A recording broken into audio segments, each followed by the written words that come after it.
Alhamdulillah Alhamdulillahilladzi anzala as-sakinata fi qulubil mu'minin liyazdadu imanan ma'a imanihim walillahi junudus samawati wal ard wa kana Allahu aliman hakima. Ashhadu an la ilaha illallah wahdahu la syarika lah wa ashhadu anna Muhammadan abduhu wa rasuluh alladzi la nabiyya ba'dah. Allahumma fasalli ala Muhammadin nabiyil karim wa ala alihi wa sahbihi wa man tabi'ahu ila yaumi yub'asun. Amma ba'du faya ibadallah usikum wa iyaya bitaqwallah faqad fazal muttaqun. Qala ta'ala fil Qur'anil Karim, a'udzu billahi minasy syaithanir rajim. Ya ayyuhalladzina amanu taqullaha haqqa tuqatih wa la tamutunna illa wa antum muslimun.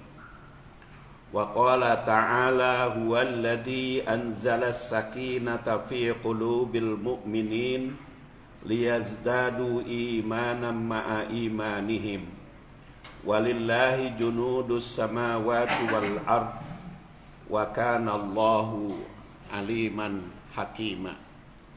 Sidang Jumat rahimakumullah, bulan ini merupakan bulan Dzul Qa'dah. Bulan depan kita masuk bulan Dzul Hijjah. Di bulan Dzul Hijjah ada kewajiban yang khusus, yaitu pelaksanaan ibadah kurban dan ibadah haji.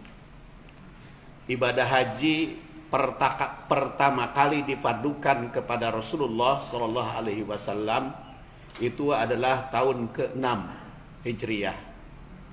Tapi beliau baru melaksanakan ibadah haji tahun ke-10 Hijriah.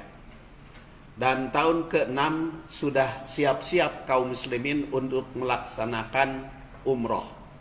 Namun dihadang oleh orang-orang kafir, orang-orang musyrikin zaman jahiliyah, sehingga pada saat itu Rasulullah SAW tidak jadi masuk Mekah, melainkan hanya sampai di Hudaybiyah. Dan disitulah diadakan perjanjian Hudaybiyah.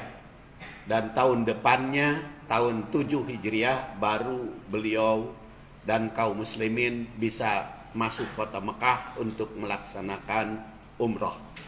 Dan umrah Rasulullah SAW itu berjumlah 4 kali, kata Anas bin Malik yang wafat tahun 93 Hijriah, yaitu tahun ke-7, tahun ke-8, tahun ke-9, dan tahun ke-10 bertepatan dengan ibadah haji.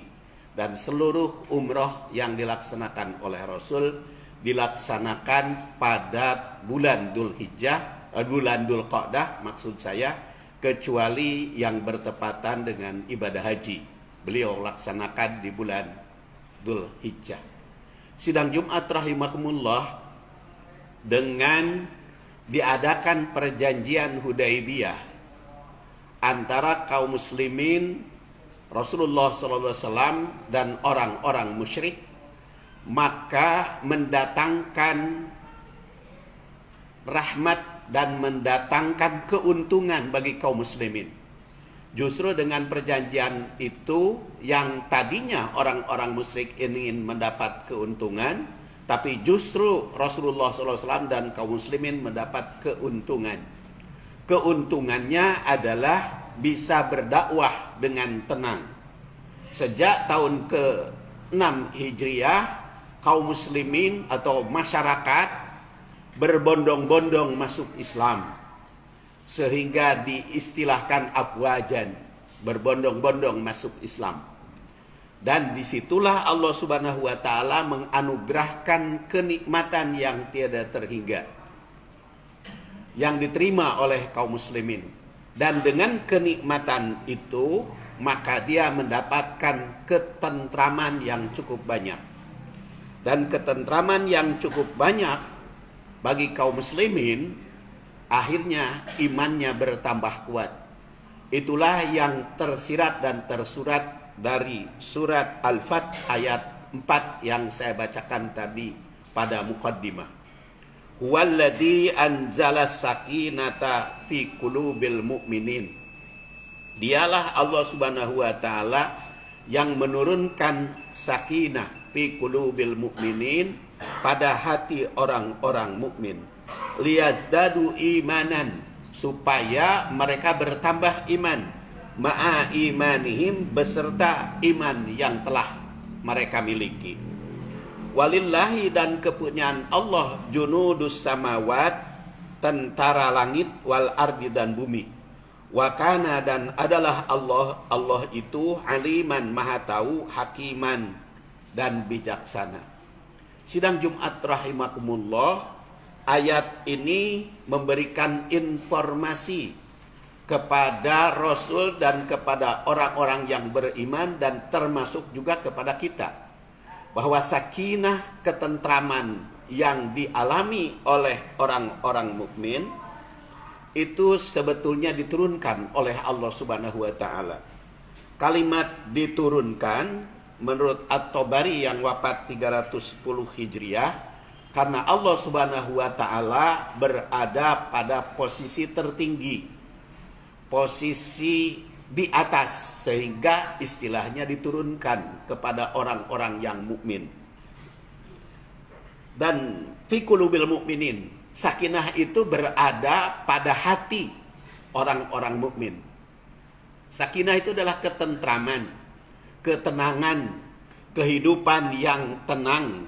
Dan kalau menurut Ibnu Abbas yang wafat tahun 68 Hijriah, sakinah itu rahmat Allah Subhanahu wa taala yang mendatangkan keberkahan, yang mendatangkan kenikmatan tiada terhingga di dunia ini.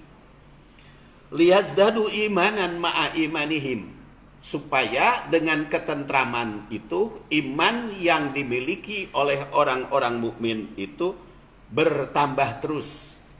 Jadi sakinah itu diturunkan oleh Allah pada orang mukmin apabila orang mukmin sudah punya iman, dan dengan sakinah itu bertambah iman yang mereka miliki. Walillahi junudus samawati wal ard. Allah Subhanahu wa taala itu memiliki tentara langit dan bumi. Sebenarnya Allah Subhanahu wa taala itu punya kekuatan, punya kekuasaan untuk menghancurkan orang-orang musyrik pada saat itu, sebelum Rasulullah SAW mengadakan perjanjian bersama mereka. Kenapa? Karena Allah Subhanahu wa taala memiliki tentara langit dan bumi. Tentara langit bisa berupa malaikat, bisa juga makhluk lain yang tidak kita ketahui. Tentara bumi bisa berupa penyakit, bisa berupa bakteri, bisa juga kekuatan-kekuatan yang lain. Walillahi junudus samawati wal ard.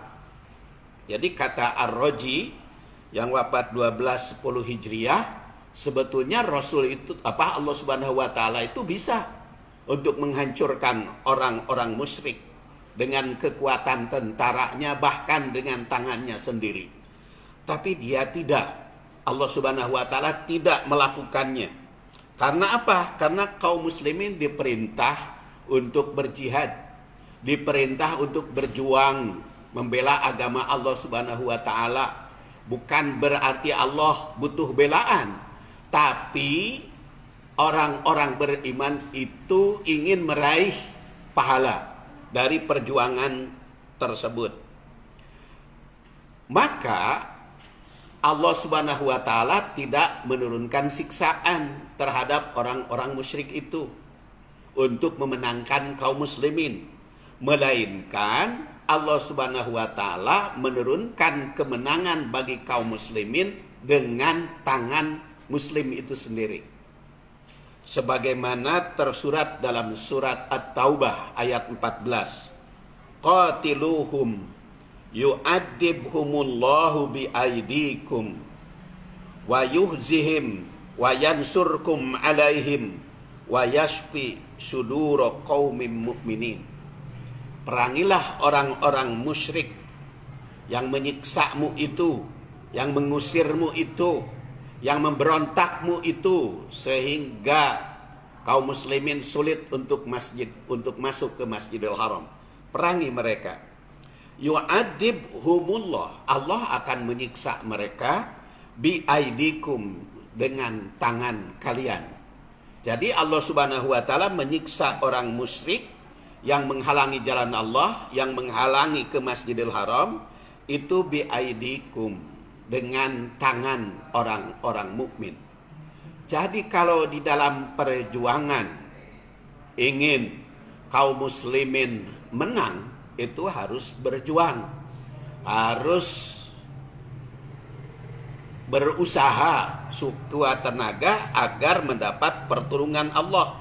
Wa yansurkum alaihim, maka Allah memberikan pertolongan untuk mengalahkan mereka. Wa yasfi sudura qaumin mu'minin, dan menyembuhkan penyakit atau menyembuhkan, memberikan kesembuhan terhadap hati orang-orang yang beriman. Sidang Jumat rahimakumullah, memang di zaman Rasulullah sallallahu alaihi wasallam pernah terjadi orang-orang musyrik menyiksa kaum muslimin tanpa dosa, seperti yang dilakukan oleh Umayyah bin Khalaf dan oleh para penggawanya. Sehingga Rasulullah sallallahu alaihi wasallam pernah berdoa kepada Allah Subhanahu wa taala, yaitu ketika salat ba'da ruku terakhir, dengan mengatakan Allahumma al'an fulanan, Allahumma al'an fulanan. Beliau berdoa, ya Allah, kutuklah si anu yang menyiksa orang-orang musyrik itu. Namun tidak lama kemudian turun surat Ali Imran ayat 128. Laisa laka minal amri syai'un, bukanlah urusanmu, hei Muhammad, apakah Allah Subhanahu wa taala akan menyiksa mereka atau mengampuni mereka. Laisa laka minal amri syai'un aw yatuba alaihim aw yu'adzibahum, apakah Allah Subhanahu wa taala akan mengampuni mereka, taubat mereka, atau menyiksa mereka. Fa innahum dzalimun, walaupun sebetulnya mereka itu orang-orang yang dolim. Dan dari turun surat Ali Imran ayat 128 itu, Rasul berhenti, tidak pernah mendoakan kecelakaan orang-orang musyrik. Jadi, wa kana Allahu aliman hakima, Allah Subhanahu wa taala itu maha tahu dan maha bijaksana. Makanya dengan doa Rasul agar menghancurkan orang musyrik, maka oleh Allah tidak dikabulkan karena pengetahuannya dan kebijaksanaannya. Akhirnya Rasulullah SAW berjuang sekuat tenaga sehingga yu'adzibuhum. Ghafarallahu li walakum walhamdulillahirabbil alamin.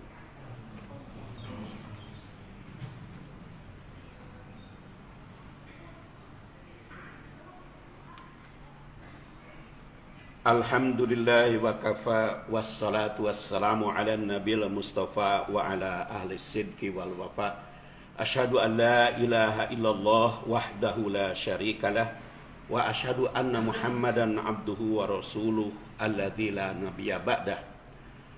Amma ba'du, fa ya ibadallah, usikum wa iyaya bitaqwallah, fa inna jannatan iddat liman ittaqah. Qala ta'ala fil Qur'anil Karim, a'udzu billahi minasyaitonir rajim, ya ayyuhalladzina amanu taqullaha haqqa tuqatih wa la tamutunna illa wa antum muslimun. Wa qala ta'ala laisa laka minal amri syai'un aw yatuba 'alaihim aw yu'adzibahum fa innahum zalimun. Sidang Jumat rahimakumullah, ada beberapa hal yang patut kita garis bawahi dengan turun surat Al-Fath ayat 4 itu. Yang pertama, perjanjian damai pada peristiwa Hudaybiyah tahun ke-6 Hijri itu menguntungkan bagi kaum muslimin. Dalam suasana damai, kaum muslimin bisa berdakwah secara bebas, sehingga banyak umat menyatakan diri masuk dalam al-Islam. Kedua, sakinah tiba karena diturunkan Allah pada hati orang-orang mukmin. Jika yang sudah beriman, maka Allah berikan ketentraman. Maka Allah memberikan sakinah itu bertambah iman. Kemudian yang ketiga, ayat ini mengandung nasihat agar setiap mukmin menjaga ketentraman hati, kesehatan lahir dan batin. Keempat, nasihat berikutnya berupa larangan setiap ucap, sikap dan tindakan yang menimbulkan keresahan sesama mukmin. 5. Jika dikaitkan dengan ayat sebelumnya, fungsi penting dari hasil perjuangan adalah meraih magfirah, sakinah, dan bertambah iman. Dengan ketentraman itu, maka iman mukmin akan semakin bertambah meningkat. 6. Mengandung perintah agar setiap mukmin berusaha meningkatkan kualitas iman.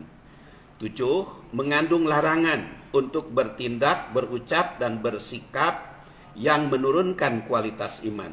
Oleh karena itu, kualitas iman mesti dijaga secara baik. 8. Allah Subhanahu wa Ta'ala memiliki tentara baik di langit maupun di bumi, tapi Allah tidak langsung menurunkan untuk menyiksa orang-orang musyrik. Maka kaum muslimin harus berjuang membela keimanannya. 9. Allah Subhanahu wa Ta'ala Maha tahu dan bijaksana, dan pelakukan Allah Subhanahu wa Ta'ala terhadap orang mukmin, orang kafir, dan memberikan ketentraman atas orang mukmin itu sebagai bukti pengetahuan dan kebijaksanaannya. Mudah-mudahan Allah Subhanahu wa Ta'ala menganugerahkan sakinah dan bertambah keimanan bagi kita semua. Allahumma salli wa sallim wa barik ala Muhammadin wa ala alihi wa sahbihi ajma'in. Allahumma inna nas'aluka imanan kamila wa ilman nafi'a wa rizqan halalan thayyiba wasi'an bighairi hisab.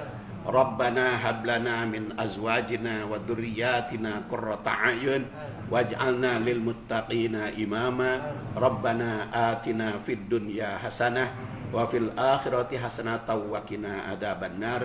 Subhana rabbika rabbil izzati amma yasifun wa salamun al mursalin walhamdulillahi rabbil alamin. Aqimissalah.